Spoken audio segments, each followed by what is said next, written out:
Alright, in part 3, we want to use Wireshark to investigate an attack. Let's move on to the first step for part 3. In Squill, right-click on event alert ID 5.2. So this is the alert ID that we want. And then pivot to select Wireshark from the menu. So let's open Wireshark. All right.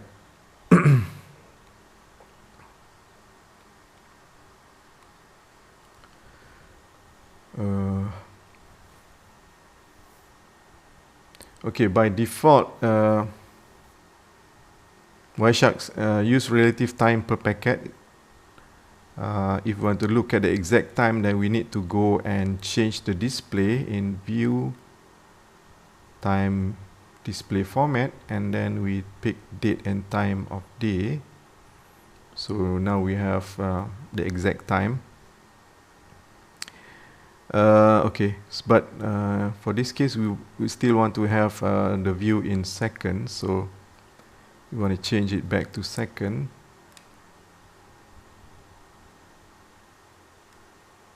Second since beginning of the capture. All right.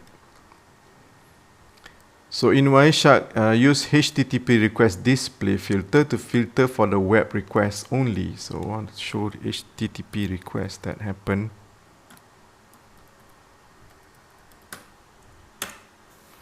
All right, so we have 3 packets containing HTTP requests. Select the first packet in the packet detail area, expand HTTP protocol application layer data. So this one.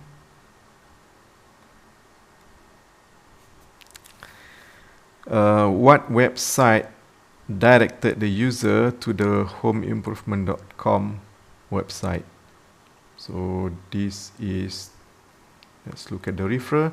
So the referrer is bing.com. Let's change color. www.bing.com.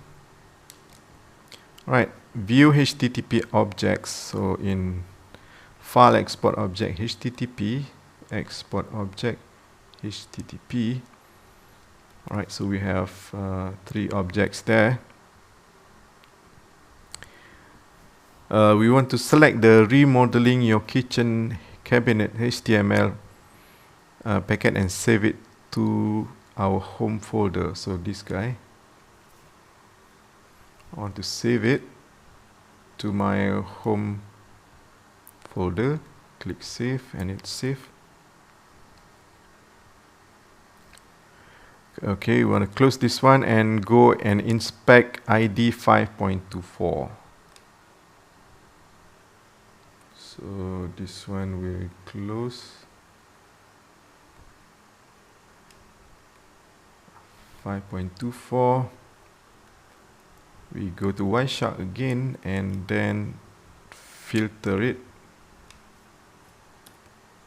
HTTP request. QUEST. Right, we only have 1 packet here. What is the HTTP request for? Let's look at the expanded version. So we see here that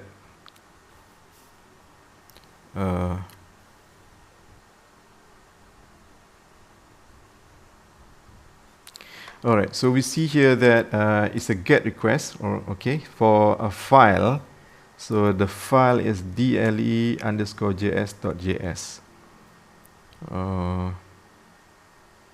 So it was requesting a file named dle_js.js.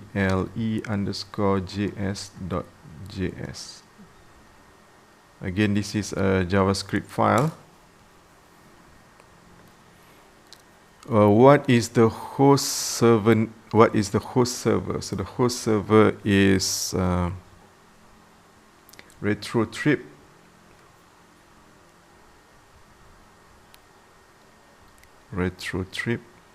RetroTip Vision urbana.com.ve. Okay, let's move on to the next one. In Wireshark, go to File Export Object HTTP and save the JavaScript file to your home folder. Okay, again we'll do the same thing as we did just now. So this is the only file that we have. Save it to my home directory and close it.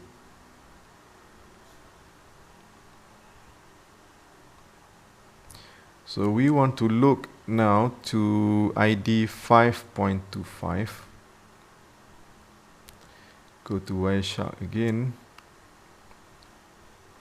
and we filter for the HTTP request. Now we get 3 packets.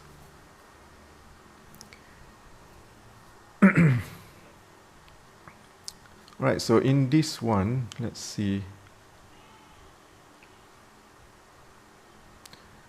Let me turn that off first. In this one, you see you have one GET request, one POST request, and then another GET request. Okay, with the first packet selected,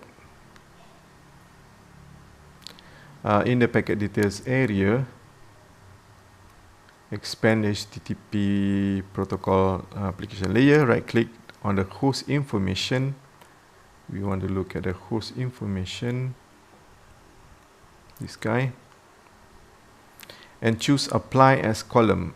This is because we want to put a column here just to show us the host that we are communicating with, right? So apply as column. So you see right away, tyubandme, tyubandme, tyubandme.com for all the 3 packets. Okay, all right. So we have this server. All right. Now, step number 4, we want to create a hash for an exported malware file. We know that the user intended to access homeimprovement.com, but the site referred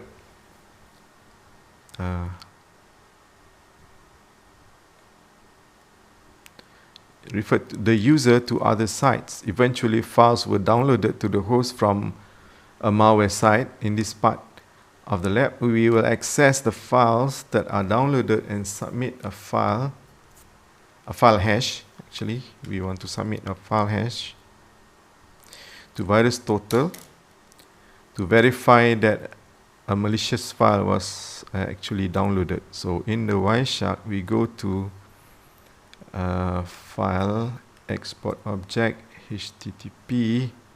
Now we see 3 files there. We want to save them all. Alright, so save all to my home directory. Alright, that should do it. Test to see if one of the file matches a known hash from malware virustotal.com. Issue an ls-l command to look at the files saved in your home directory. Okay, let's close this one. Go to my terminal. So ls-l. Alright, so we have a number of files here.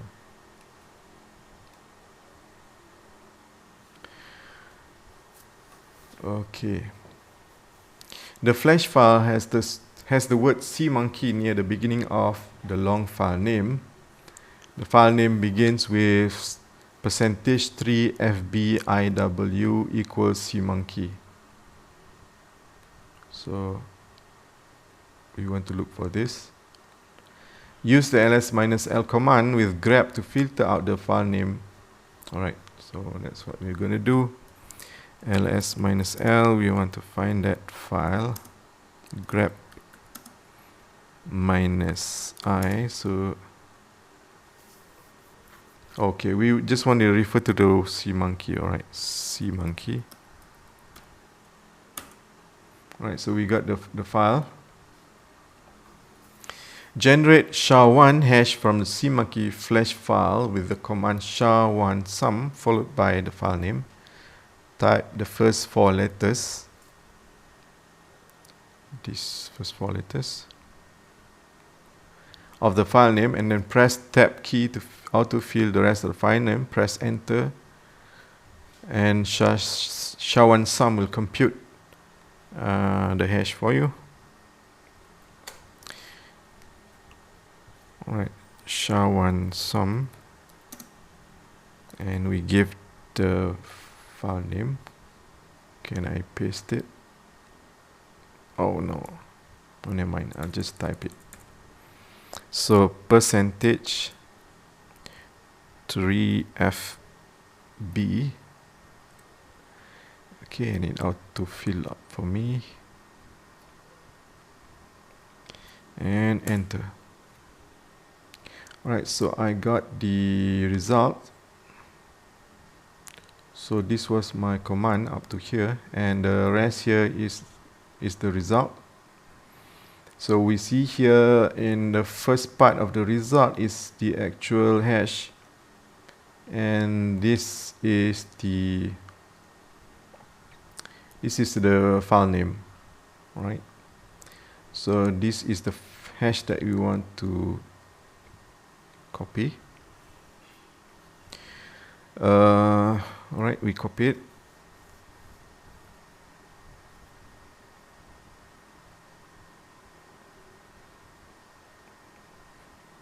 Okay, you can also generate a hash value by using Network Miner. Navigate to Square, right click the alert 525 and open Network Miner, and then we can look at the Files tab and then choose this file, the cmonkey, and then calculate MD5. Okay, let's do that. 525 Network Miner.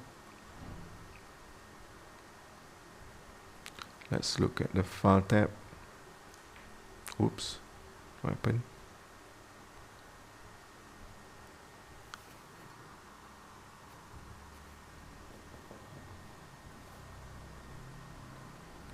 Uh, 525. Let me close that.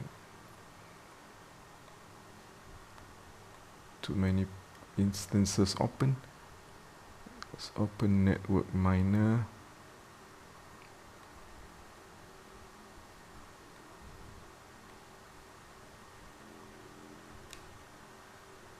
You want to look at the SWR file, this one. So I can right click and calculate MD5 SHA-1 SHA-256 hash.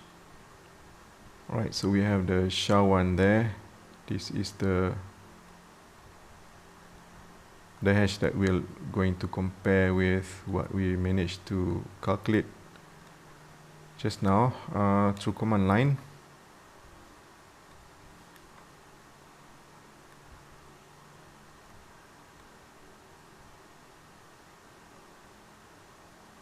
So it starts with 97A8, 97A8, and it ends with F7290. So here as well, it ends with F7290. Right, so they are both the same. Open the browser and go to virustotal.com. Okay, I'm going to pick this one up again. Copy. Let's open Google Chrome. Go to virus total. So I want to look for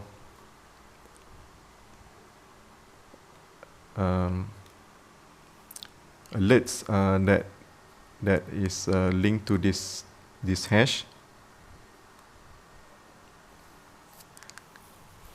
Okay, so we have alerts from all of these antiviruses.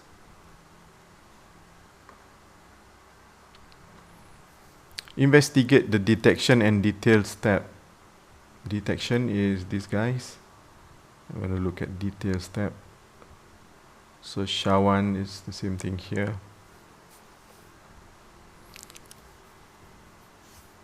Review the information that is provided on this hash value. What did virus total tell you about this file?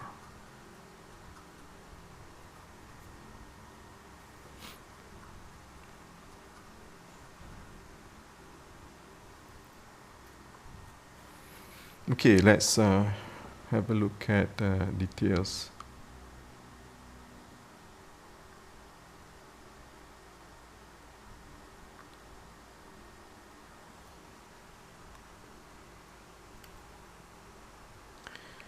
All right, so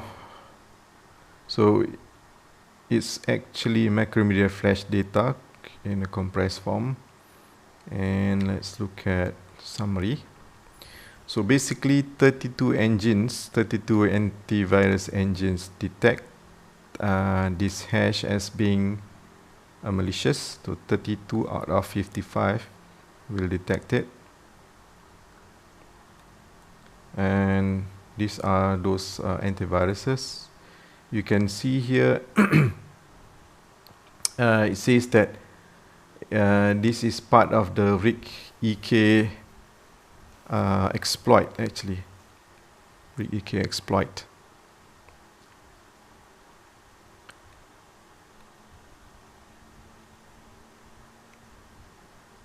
All right. Let's look at the next one.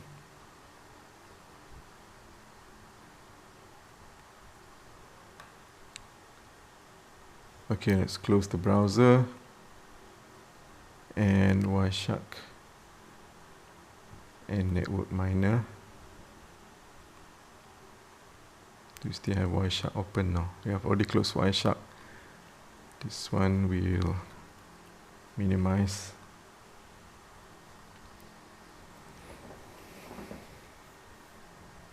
So in Squill, we go to alert ID 537.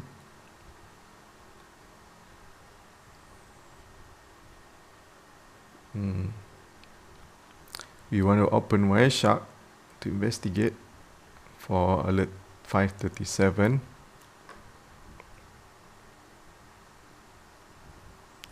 Are there any similarities to the earlier alert?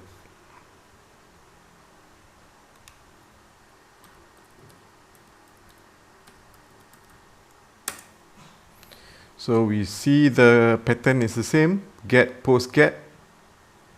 And let's look at the malicious website. So this is still the same thing, tyubandme.com. So they are definitely similar. So we see get, post, get.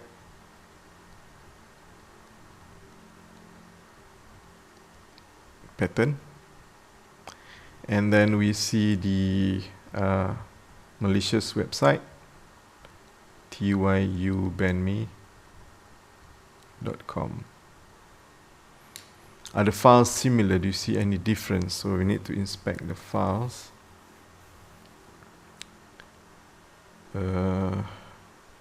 Object HTTP.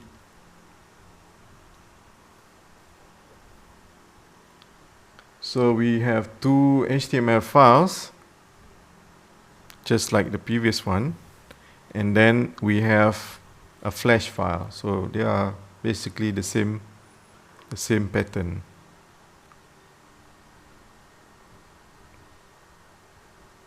So we have two HTML files. +1 SWF file. So we want to create a SHA-1 hash for the SWF file. Alright, so let's save this one.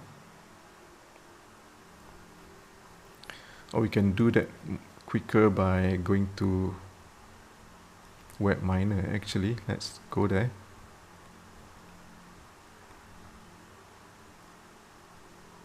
Network Miner, sorry. Network Miner.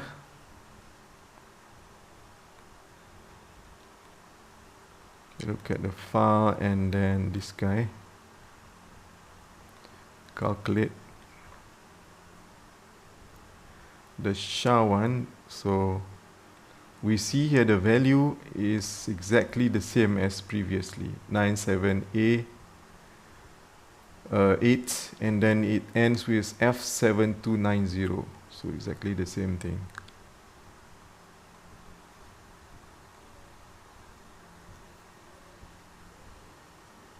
So same hash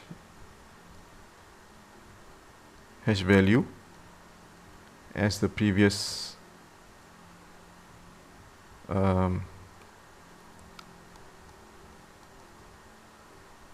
previous alert ID.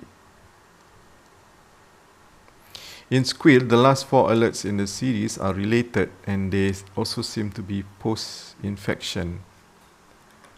Alright, let's go back to Squill. So what are the last 4? The last 4 based on time. So this is the last 4.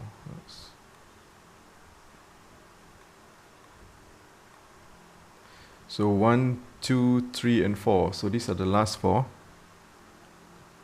So let's look at the content a bit. So the last 4. So you have a UDP packet, and then another UDP packet, another UDP packet, and lastly we have a TCP.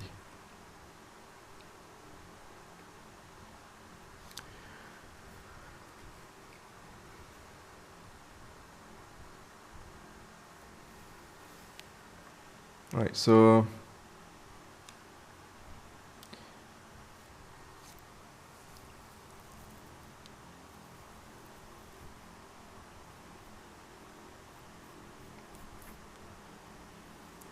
there are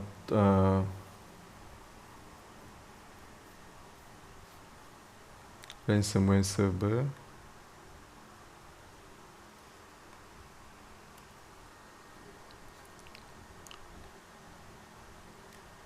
right? So this actually the malware actually checking in with the server, actually the malware server. So the 4 of them.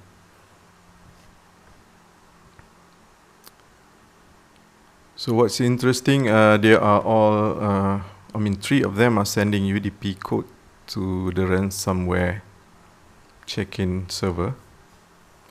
So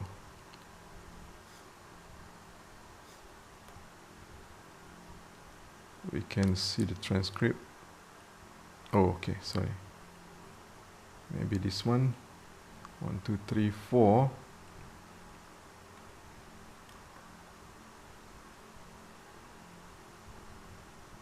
Okay, we don't see much in this one.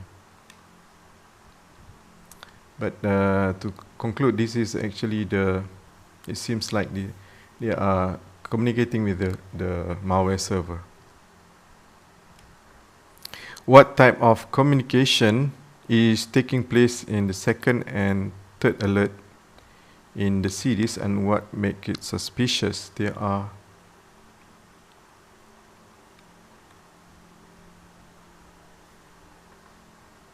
doing some DNS requests that are initiated from the local host. However, it is unlikely to be a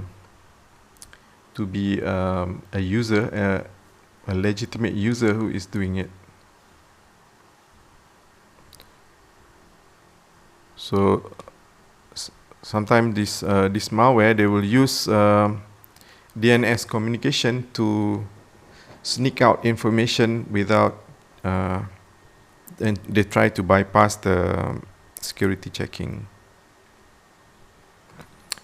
And then maybe we dive in a bit and see what's the content.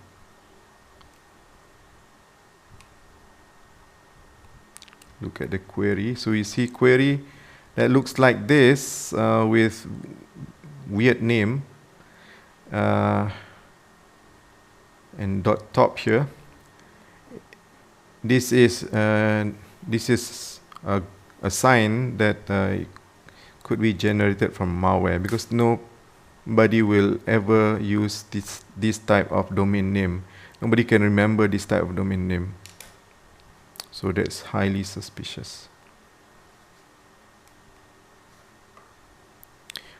Okay, let's go to VirusTotal and do a search on that particular domain name. Right?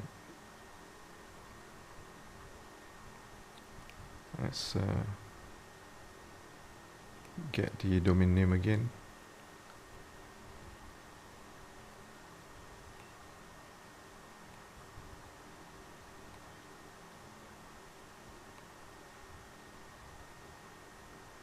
Copy value, and then we go to VirusTotal again.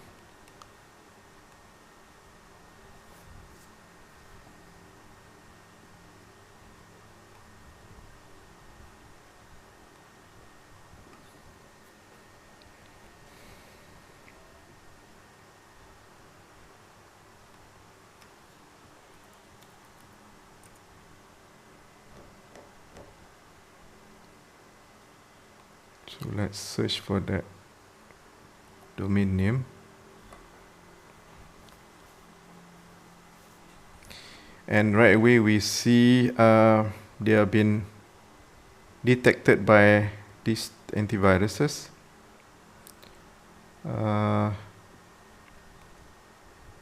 SixEngine detected this URL. So it's malicious malware, and at least DNS 8 marked it as suspicious.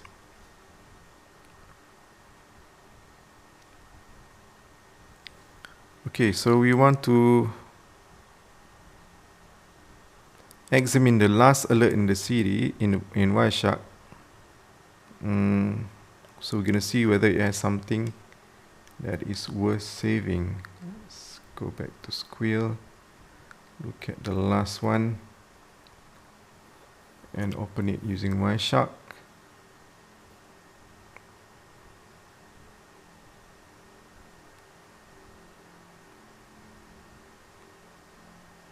Okay, we have a file here, an HTML file, so maybe I'll just save it.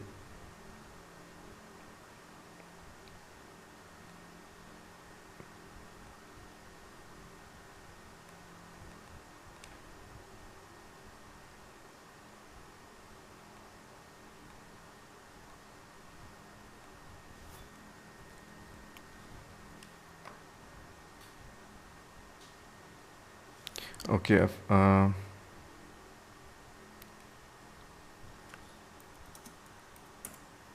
file that was saved just now,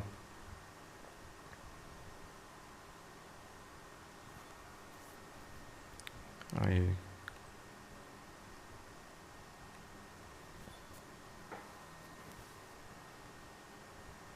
have a look at it again.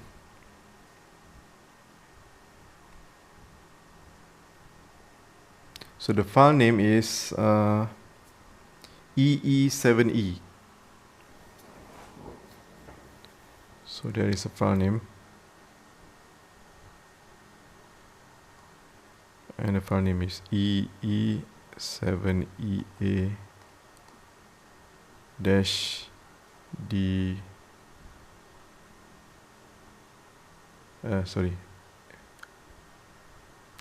EE7E dash AD39. and some more. Right, let's conclude the third part.